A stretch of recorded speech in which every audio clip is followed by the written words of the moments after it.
¿Sabías que el cine nos ha llevado a creer que el rey Balduino IV usaba una máscara de plata? Aunque esta imagen es impactante, carece de cualquier base histórica. No hay registros que indiquen que el joven rey cubriera su rostro, y mucho menos con una máscara metálica. Además, es poco probable que alguien soportara la incomodidad y el calor de llevar una máscara de metal en el clima de Jerusalén. La verdad a veces es más sorprendente que la ficción. Cuando escuchamos historias de cruzadas y templarios, no podemos dejar atrás la increíble vida del rey conocido como el Rey Maldito, Balduino IV de Jerusalén, llamado también el Rey Leproso. Balduino era percibido como un ser impuro, considerado un castigo divino y una señal de maldición. Por lo tanto, muchos lo rechazaban. Sin embargo, su gran inteligencia, astucia y fe inquebrantable en Dios le permitieron enfrentarse al líder musulmán más grande de todos los tiempos, el temible Saladino. Como resultado de sus valientes acciones, fue amado por su pueblo y temido por sus enemigos, convirtiéndose en un héroe para los templarios y los reinos cristianos. Nacido en Tierra Santa en 1161, en una época convulsa de guerras y cruzadas, Balduino fue hijo del rey Amalrico I de Jerusalén. Desde su nacimiento, su vida estuvo destinada a ser extraordinaria.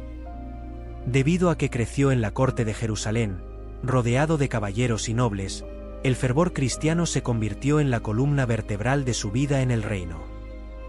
A temprana edad, fue educado por el respetado clérigo y viajero Guillermo de Tiro, un hombre de gran sabiduría y visión.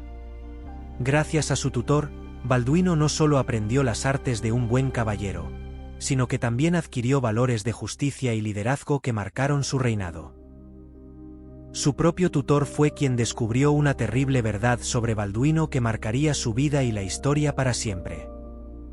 Un día, viéndolo jugar con otros niños, se percató de que el joven príncipe no sentía dolor al ser pellizcado en el brazo. Extrañado, su tutor lo examinó y descubrió que Balduino no sentía nada en uno de sus brazos, una señal inconfundible de desgracia. El joven príncipe había contraído lepra, una enfermedad terrible e incurable en la Edad Media que debilitaba a la persona, provocaba mucho dolor y poco a poco desfiguraba el rostro y deformaba el cuerpo. La lepra convertía a su portador en un paria, aislado de la sociedad, y se consideraba un castigo divino por los pecados cometidos.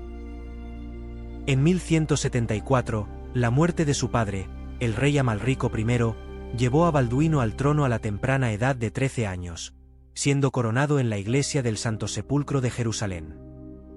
Dada su juventud, el reino fue gobernado inicialmente por un regente, Raimundo III de Trípoli.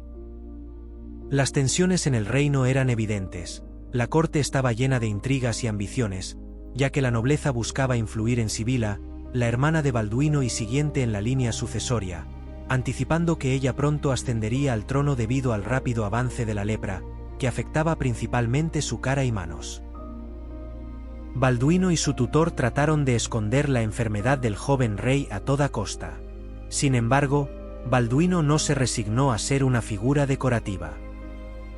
Contra todo pronóstico, alcanzó la mayoría de edad y asumió el control directo del reino. A pesar del dolor constante y debilitante causado por la lepra, Balduino mostró una gran fuerza de voluntad. Aprendió a combatir con destreza y a guiar su caballo utilizando las rodillas y una sola mano, ya que la otra estaba prácticamente paralizada. Por aquel entonces, un poderoso y astuto enemigo había conquistado todos los territorios que rodeaban Tierra Santa, dejando a los reinos cristianos aislados y acorralados frente al mar Mediterráneo como única vía de escape. Este enemigo era el famosísimo sultán de Egipto y Siria, Saladino, un líder carismático que contaba con la total lealtad de sus tropas y se destacaba como un genial estratega.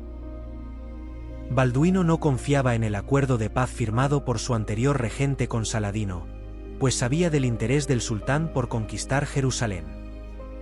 Al ver que los musulmanes los rodeaban y que los ejércitos de Saladino estaban muy cerca en el norte de Siria, decidió romper el tratado de paz y lanzar un feroz ataque en el sur, cerca de Damasco, para obligarles a retroceder.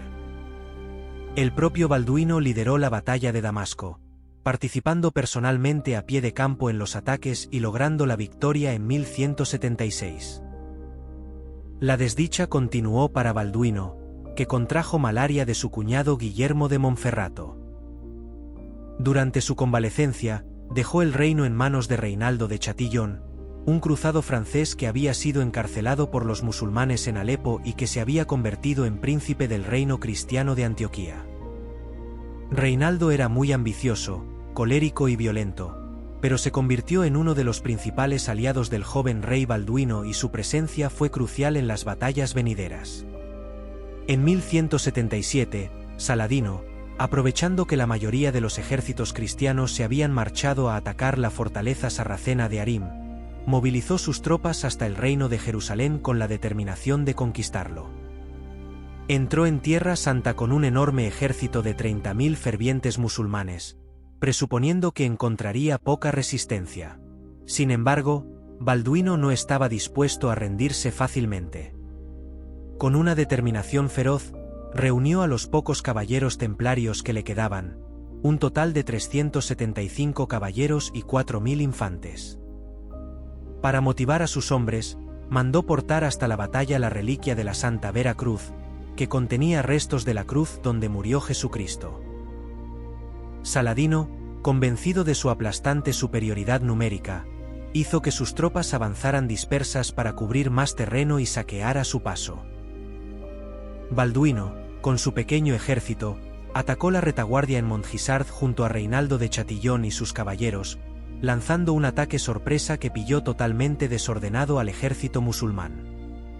Balduino ordenó entonces alzar la reliquia de la Vera Cruz ante sus hombres. Se bajó de su caballo, se arrodilló ante la cruz y rezó a Dios pidiendo una victoria casi imposible. Emocionado, se levantó y ordenó el ataque final. Esta acción insufló fe en cruzados y templarios, que sometieron a un brutal ataque al ejército de Saladino, desordenado y desarmado. Saladino tuvo que huir apresuradamente en un camello para salvar su vida. Cuando Saladino regresó a El Cairo y se hizo el recuento de daños, se dieron cuenta de que tan solo volvió el 10% de sus 30.000 hombres. Balduino logró vencer al todopoderoso Saladino y salvar su reino, pese a estar enfermo de lepra y malaria, bajando al campo de batalla y luchando cara a cara con el enemigo. Este hecho le hizo muy respetado y comenzó a rumorearse que el rey maldito realmente era un rey santo bendecido por Dios, pues dicha victoria se consideró un auténtico milagro.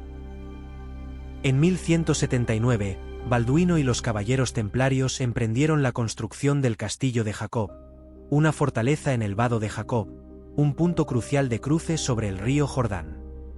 Esta fortaleza estaba a solo un día de camino de Damasco, amenazando directamente la capital de Saladino y representando una amenaza estratégica significativa para el líder musulmán. Saladino, consciente del peligro, decidió atacar la construcción antes de que la fortaleza estuviera terminada, sometiendo a duro castigo a los que allí se encontraban y acorralando a los caballeros templarios que defendían la posición. Balduino, al enterarse de la noticia, reunió a su ejército y acudió valientemente a prestar auxilio a los templarios. Sin embargo, esta ayuda no fue suficiente y Balduino tuvo que retirarse. El castillo fue destruido y los cristianos diezmados, pero no antes de que una terrible plaga devastara el ejército de Saladino, matando a 10 de sus mejores comandantes. Entre los musulmanes se comenzó a extender el rumor de que Balduino estaba maldito y que quien se enfrentara al joven rey acabaría muriendo por la lepra, lo que aumentó su leyenda. A medida que su lepra avanzaba, la salud de Balduino se deterioraba, dejándolo ciego y casi inmovilizado en sus últimos años. Sin embargo, su espíritu nunca se quebró. Continuó liderando con determinación, ganándose el respeto no solo de sus seguidores sino también de sus enemigos. Su gran rival, Saladino, expresó su gran respeto por él, y el imán de Ispahan escribió sobre Balduino. Ese joven leproso hizo respetar su autoridad al modo de los grandes príncipes como el rey David o Salomón. Balduino, para unos un santo, para otros un maldito, falleció en 1185 a la temprana edad de 24 años. Hoy recordamos a Balduino no solo como un rey, sino como un héroe que, a pesar de la lepra, la ceguera y el dolor constante, gobernó con sabiduría y justicia, defendiendo su reino contra fuerzas abrumadoras. Gracias por llegar hasta aquí.